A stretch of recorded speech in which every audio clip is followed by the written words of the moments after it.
मंडळी, तुम्हाला माहिती आहे का, पंडित नेहरूंनी धाडसी निर्णय घेतला नसता आज भारतात पेट्रोल डिझेलचे दर पूर्णपणे परदेशी कंपन्यांनी ठरवले गेले असते।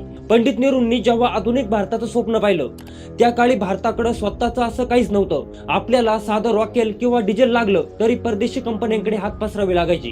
त्या काळी जगात 7 सिस्टर्स नावाच्या 7 महाकाय परदेशी कंपन्यांचं पूर्ण वर्चस्व होतं। या कंपन्या ब्रिटन आणि अमेरिकेच्या होत्या।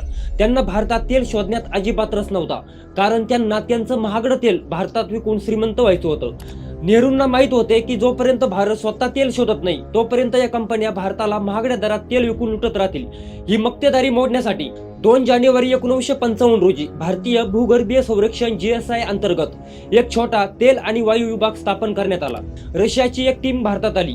त्यांनी अभ्यास करून नेहरूंना सांगितले की भारतात हिमालयाच्या पायथ्याशी आणि गुजरातमध्ये तेलाचे मोठे साठे असू शकतात। या एका आश्वासनामुळे नेहरूंचा आत्मविश्वास वाढला आणि 14 ऑगस्ट 1956 रोजी नेहरूंनी ONGC ची अधिकृत स्थापना केली। पण केवळ तेल शोधून भागणार नव्हतं, तर ते लोकांपर्यंत पोहोचवणं आणि परदेशी कंपन्यांची विक्रीतील मक्तेदारी मोडीत काढणं गरजेचं होतं। 1962 मध्ये जेव्हा चीन सोबत युद्ध सुरू झालं तेव्हा भारताला लष्कराची रणगाडे, विमाने आणि ट्रक चालवण्यासाठी इंधनाची मोठी गरज होती।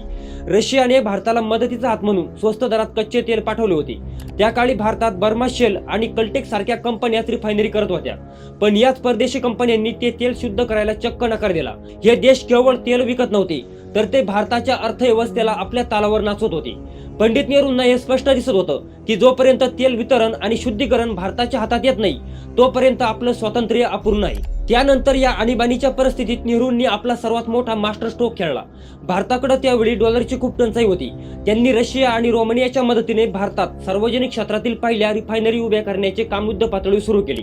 या करारानुसार भारत रशियाकडून तेल आणि तंत्रज्ञान घेणार आणि त्यांचे पैसे आंतरराष्ट्रीय चलनात न देता भारतीय रुपयात देणार।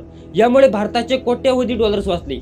यातूनच पुढे 1 सप्टेंबर 1964 रोजी इंडियन ऑइल कंपनी आणि इंडियन रिफायनरीज लिमिटेड यांचे एकत्रीकरण करून इंडियन ऑइल कॉर्पोरेशन ही महाकाय संस्था उभी राहिली।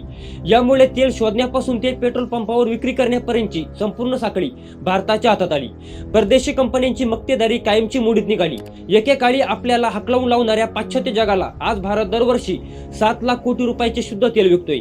भारत आज जगाचं रिफायनिंग हब बनला आहे। तर मंडळी, आज आपण जेव्हा पेट्रोल पंपावर जाऊन गाडीत इंधन भरतो तेव्हा आपल्याला त्या मागे दडलेला ऐतिहासिक संघर्ष माहीत नसतो। पंडित नेहरूंनी त्या काळी दाखवलेली ती जिद्द, घेतलेले ते धाडसी निर्णय हाच आजच्या आत्मनिर्भर भारताचा खरा पाया आहे। जर नेहरूंनी तेव्हा रशियाची मदत घेतली नसती, आपण आजही कोणाचे तरी गुलाम असतो का? तुमचं उत्तर कमेंट मध्ये नक्की सांगा। ही माहिती आवडली असेल तर हा व्हिडिओ जास्तीत जास्त शेअर करा आणि आपल्या वेद.com ला सबस्क्राईब करायला मात्र विसरू नका।